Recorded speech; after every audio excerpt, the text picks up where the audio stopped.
mi abi ya? Ya horultu değil, resmen gök gürültüsü. Ya asfalt zeminin üstünden grader geçiyor sanki. Erkenden uyudu. Çok yoruldu herhalde bakayım. Ya oğlum, onu acıyacağına bu çileye maruz kalan bizleri acısana ya. Hamsiler, şöyle söyleyeyim.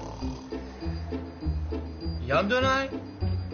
Tam chest olamayı derken tekrar sırt üstü yatmaya başlayınca tekrar oldu. Tespitim bulundu. Tamam ya. Neyse ne. Uyandırın şunu. Vallahi uyandırın şunu. Bir aç kapı yapalım. Belki uyku moduna tekrar geçtiğinde bu fan sesi susar. Vaha. Hadi Devran. Hadi güzel kardeşim. Uyan. Hadi. Öperek uyandır bari. Annesi misin oğlum sen? Vahşi hayvan böğürtüsü gibi horlayan adam öyle mi uyandırılır? Bak böyle yapacaksın.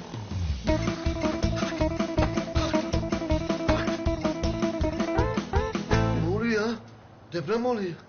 Arkadaşlar niye başıma toplandınız? Vahap'cığım, canım kardeşim, çok horluyorsun. Biz de uyandırıp bir ikaz edelim dedik. Kim? Ben mi horluyorum ya?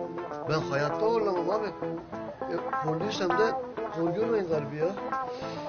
Sen öyle san koçum. Senin horlamanı bir goril duysa kendisine meydan okuyorsun sanır. Be, ne oluyor lan? İçine Fatma mı kaçtı? Vay, benzetmelere bak. Belgesel kanalları meyvesini veriyor kardeşim. Aman neyse ya Vahap. Bak oğlum gördün sen uyuyunca biz uyuyamıyoruz. Demek ki sen uyumayacaksın, bizi bekleyeceksin. Önce biz uyuyacağız. O nasıl olacak?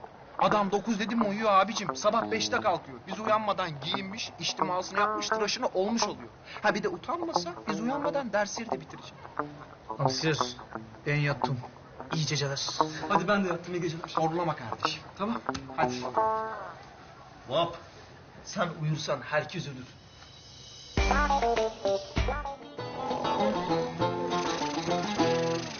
İyi ki nöbete gidiyorum ha. Oğlum ben de uyuyamazdım bu adamın yüzünden.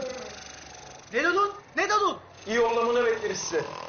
Selçuk efendi, anlamadım. Ne dedin? Kardeşim ben nöbete gidiyorum. Size iyi geceler. Selçuk, nöbete biçi değilsin sen. Selçuk, bak bakayım bana. Bir şey diyeceğim sana. Benim yerime burada kulaklarını kapatsan da ben senin yerine nöbet edeceksem nasıl olurdu? Olur mu öyle şey? Selçuk, iyi dur. Eğer bunu yaparsan sana 2 kutu hamsi veririm. Kaslarını beslersin de. Vallahi ben nöbetimden çok mutluyum ya. Oh, çok şükür. Arı oldu, horlama arası. Nöbeti kimle tutuyorsun Devrem? Vadin kim? Yasemin.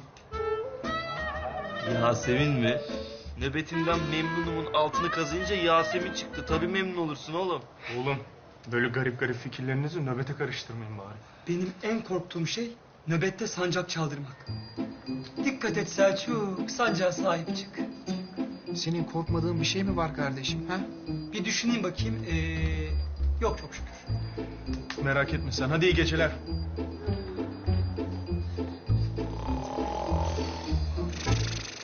Hamsiler. Kulağım kulak olayım. Böyle zulüm görmedi daha. Herkes siperlere beyler. Horlama, kaldığı yerden devam edin. Yok bu olacak gibiydi. Ben de çocuklarını yastık bastıracağım. Parmak su, parmak. Sustu.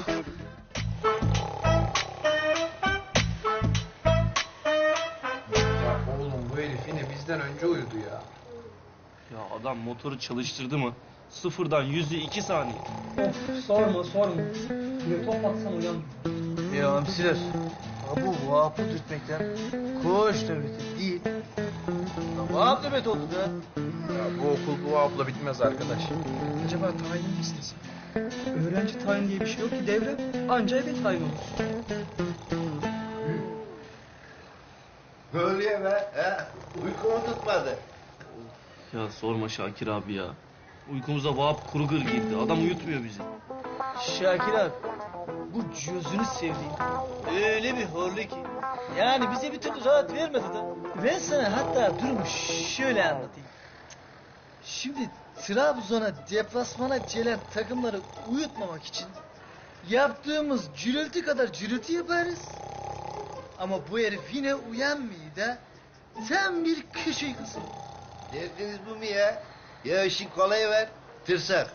Spor malzeme odasından tenis topu kap gel bakayım haydi. Tenis topu. Ye. Ne yapacaksın onları Şakir abi? Ye.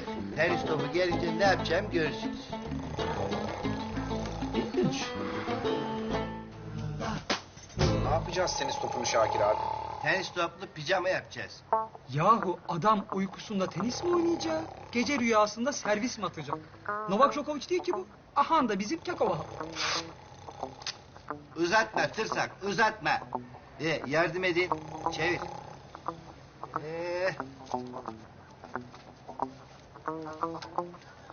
Aman ne oldu, bırak gelsin.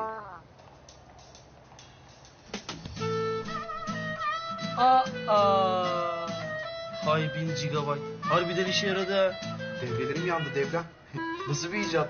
Ben de anlamadım da. Ama bu bir mucize. Şakir abi. Tam bir Einstein'sın. Tebrik ediyorum seni. Ya bu mucize değil. Bilimle tecrübenin kucaklaşması. Allah Allah. Biz o kadar düşündük. Bizim nasıl aklımıza gelmedi bu ya? Vallahi helal olsun abi. Seni gönülden tebrik ediyorum Şakir abiciğim. Süper fikirmiş. Çocuklar, ben tanıdıkça daha ne farklı yönlerimi keşfedecek, daha böyle çok fazla şeyler öğreneceksiniz. Ha.